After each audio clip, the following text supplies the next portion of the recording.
नमस्कार, मैं हूं संजीव श्रीवास्तव। आप देख रहे हैं 4 पीएम न्यूज नेटवर्क। दोस्तों, दतिया में भारतीय जनता पार्टी द्वारा खेला गया जुआ बेहद भारी पड़ गया। बीजेपी ने नरोत्तम मिश्रा का वहां से टिकट काटा था और आशुतोष तिवारी को उम्मीदवार बनाया था। ये दांव पूरी तरह से फेल हो गया और ये जब टिकट कटा था, उसके कटते ही और कटने के बाद क्या-क्या घटनाक्रम दतिया में हुए थे आपने देखे थे और मध्य प्रदेश में किस तरह की प्रतिक्रियाएं इस पूरे के पूरे मसले को लेकर रही थी, वो भी सबके सामने रहा था। नरोत्तम मिश्रा बीजेपी का देश भर में जाना पहचाना चेहरा और उनका आखिर वक्त में, आखिरी क्षणों में वे तैयारी कर रहे थे महीने भर से और उनका टिकट काटा था और अब जो परिणाम आए हैं, तो इन परिणामों में आशुतोष तिवारी 6016 वोटों से इस सीट को हार गए और उसमें खास बात यह रही कि नरोत्तम मिश्रा का जो अपना बूथ है, उस पर भी बीजेपी को हार मिली। जैसे आपने बांकीपुर में देखा, बांकीपुर में जो हार हुई है प्रशांत किशोर के हाथों, जो बीजेपी के प्रत्याशी की, कुछ वैसा ही हश्र जैसा वहां बांकीपुर का जो मतदान केंद्र अपना खुद का नितिन नवीन हारे हैं, वैसे ही यहाँ हार का सामना करना पड़ा। और दोस्तों, शुरू से ही इस पूरे मसले मामले में स्पष्ट हो रहा था कि बीजेपी ने एक बड़ी भूल, बड़ी गलती कर दी है नरोत्तम मिश्रा का टिकट काटकर। और अलग अलग उसके कारण आए थे। दिल्ली ने कुछ कहा था, मध्य प्रदेश में कुछ कहानी थी और अब इसके बाद लकीर पीटने का क्रम शुरू हो गया है। भारतीय जनता पार्टी के प्रदेश अध्यक्ष हेमंत खंडेलवाल और मुख्यमंत्री मोहन यादव क्या कुछ फरमा रहे हैं, सुनिए दोनों को। दतिया उपचुनाव में मतदाताओं ने जो जनादेश दिया, विनम्रता के साथ भारतीय जनता पार्टी उस जनादेश को स्वीकारती है। हम परिणामों की समीक्षा करेंगे और समीक्षा का जो भी निष्कर्ष आएगा उस अनुसार पार्टी अपनी आगामी रणनीति तय करेगी। निश्चित तौर पे भारतीय जनता पार्टी के लिए अनुशासन सर्वोपरि है और कोई भी कार्यकर्ता चाहे किसी पद पे हो, उसको अनुशासन में ही रह के भारतीय जनता पार्टी का काम करना चाहिए, ऐसी पार्टी अपेक्षा करती है। और इसलिए अनुशासन को बनाए रखने के लिए अगर कोई दोषी होगा तो निश्चित तौर पर उस पर कार्रवाई की जाएगी। दतिया चुनाव कांग्रेस की सीट कांग्रेस के पास है। ये अलग बात है कि पिछले विधानसभा चुनाव से भी हमने 1700 वोट ज़्यादा पाए हैं। चुनाव में जनतंत्र में हमारे प्रति जनता का विश्वास, बीते विधानसभा चुनाव के बाद 29 की 29 लोकसभा अगर जीती है तो आज़ादी के बाद पहली बार भारतीय जनता पार्टी ने जीती है। लोकसभा के बाद विधानसभा के उपचुनाव में बुधनी की बीजेपी की सीट बुधनी की वापस हमने हमारे पास रखी, बल्कि अमरवाड़ा की कांग्रेस की सीट भी बीजेपी ने जीती।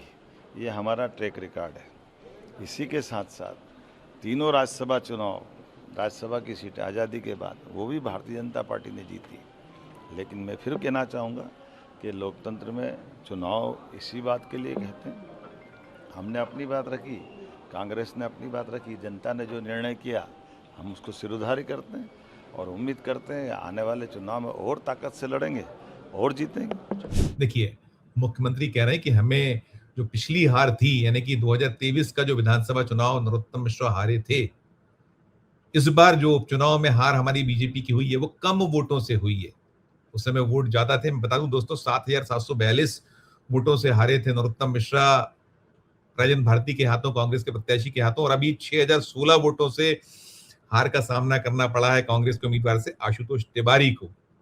घनश्याम सिंह ने हराया है। तो अब ये दलील दे रहे हैं मोहन यादव और दूसरा आपने उनको भी सुन लिया, जो बीजेपी के प्रदेश अध्यक्ष, वो कह रहे हैं कि हम समीक्षा करेंगे और जो है निश्चित तौर पर जो भीतर घाती हैं उन पर एक्शन होगा। आपने देखा था, देखिए इस पूरे चुनाव में क्या कुछ चला था। जिस दिन वोटिंग पड़ रही थी, उस वोट वाले दिन सीधे सीधे वहां नरोत्तम मिश्रा के जो समर्थक थे, बीजेपी के पार्षदों को नजरबंदी किया गया था। कितना अविश्वास का मसला मामला रहा था और वहां आक्रोश जो था, टिकट बदलने की मांग हुई थी, वहां जाम हुआ था, एक लंबा जाम नेशनल हाईवे, और उसमें फिर लाठीचार्ज और क्या क्या नहीं, और फिर नरोत्तम मिश्रा भी सब कुछ कहा था। ये सारा का सारा, और अब जो हारने के बाद आशुतोष तिवारी बीजेपी के जो उम्मीदवार, उनको भी देखिए, सुनिए वो किस आक्रोश में क्या कुछ फरमा रहे हैं, देखिए कौन है। नेतृत्व में या किस विचार को स्थापित करने के लिए काम करती है। मूल कैरेक्टर में तो यही होना चाहिए, पर कई बार राजनीति का अनुपात बिगड़ जाता है। व्यक्ति उन राजनीतिक व्यवहारों को भी अपने जीवन में ले आता है मैं उन व्यवहारों का समर्थक नहीं हूँ। जीवन में हमेशा पवित्रता रहे। एमएलए एमपी बनना मायना नहीं रखता, पवित्रता रखनी चाहिए अपने जीवन में, मैं ये महत्वपूर्ण मानता हूँ।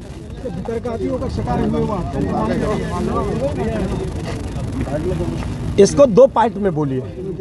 मैं शिकार मिकार होने का मटेरियल नहीं हूँ। भीतर गातियों की अपनी फितरत है, वो अपनी फितरत बदलें। राजनीति में आवश्यक नहीं है कि हम पवित्रता के साथ नहीं जी सकते। पवित्रता के साथ जीने वाला भी राजनीति कर सकता है, पर इस मुगालते में रहने की आवश्यकता नहीं है कि कोई आशुतोष का शिकार कर सकता है। आशुतोष भारतीय जनता पार्टी के कार्यकर्ता हैं और भारतीय जनता पार्टी का एक एक कार्यकर्ता बहुत मजबूत होता है और पवित्रता के साथ जीने का हमारा अपना संकल्प है जो हमेशा जारी रहेगा। आशुतोष तिवारी को भी आपने सुन लिया, वो क्या कह रहे हैं कि उन्हें कोई नहीं निपटा सकता। अरे आप खुद आपस में उलझ कर निपट गए, निपटा दिया एक दूसरे को, आपने टिकट काटा गया नरोत्तम मिश्रा का, निपट गए आप। और अच्छी भली जो एक जमीन तैयार की थी नरोत्तम मिश्रा ने, इस जो उपचुनाव यहाँ हुए उसमें बहुत बड़ा कहीं योगदान पीछे था, जो मेहनत थी वो नरोत्तम मिश्रा की थी। और इसीलिए शायद वो मानकर चल रहे थे कि उन्हें उम्मीदवार बनाया जाएगा और उम्मीदवार होंगे तो वो अपनी मेहनत में लगे थे। लेकिन जो कुछ बीजेपी ने किया, हम कहते हैं ना कि जो बोया जाता है वही आपको काटना पड़ता है, और ये एक बहुत करारी पराजय है।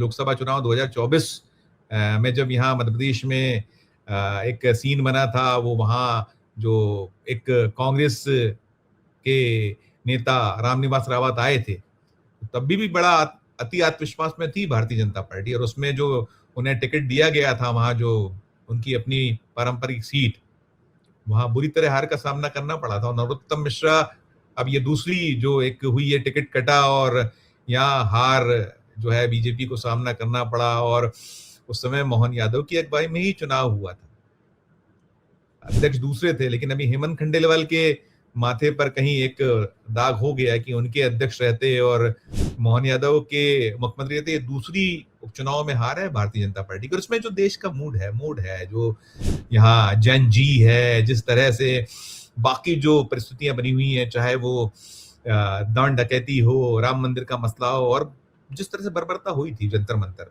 सब कुछ इसमें समाहित है। बहुत कुछ है। जो ब्रांड मोदी है वो जिस तरीके से, फिर ये अमित शाह है, और फिर जो संसद की अनदेखी और एक माहौल जो देश में बना हुआ है, और साथ साथ जो अपने आपसी द्वंद्व हैं। दतिया की हार तो आपसी द्वंद्व ही है, और ये जो मध्य प्रदेश बीजेपी का गढ़ है माना जाता है, 2023 में 164 सीटें, फिर लोकसभा 2024 में पूरी 29 सीटें, तो संदेश तो इसमें बहुत बड़ा है। और एक लाइन में अगर हम इसको डिस्क्राइब करें तो सीधे सीधे जो आपने कुल्हाड़ी पर जो पैर दे मारा, उसने आपकी जो है ये गत बना दी है। इस वीडियो में इतना ही। आपकी अपनी जो राय हो, आपकी अपनी जो टिप्पणी हो, दर्शकों जरूर हमारी इस जो खबर है उसके वीडियो के कमेंट बॉक्स में जरूर राय प्रकट कीजिए, अपनी प्रतिक्रिया दीजिए, और अच्छी लगे खबर तो चैनल को लाइक कीजिए, सब्सक्राइब कीजिए, ज्वाइन करना रहेगा तो हमारी हौसला अफजाई होगी। पैर उसने देखते रहिए 4 PM न्यूज़ नेटवर्क। धन्यवाद, नमस्कार।